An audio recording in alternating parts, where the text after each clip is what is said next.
What character are you in the Bible? You're all of the characters in the Bible. See, because you can look at a character in the Bible or a situation in the Bible and ask, what does this character represent symbolically or allegorically or metaphorically to me? What does this represent to me? And you can see the evolution of consciousness in the Bible leading into the New Testament. You got the Hebrew Bible, the Old Testament. You have the New Testament, which is about Jesus Christ and his message.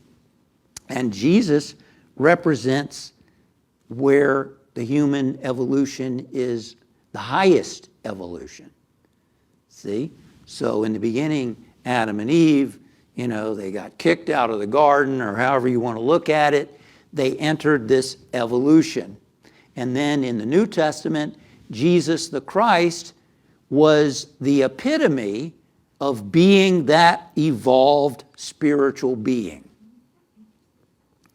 And that's what our evolution is about, So you can look in the Bible and see the evolution in yourself. You can look at characters and go, how's that happening in my life right now? And you can look at Jesus Christ and go, how can I unfold this potential inside myself?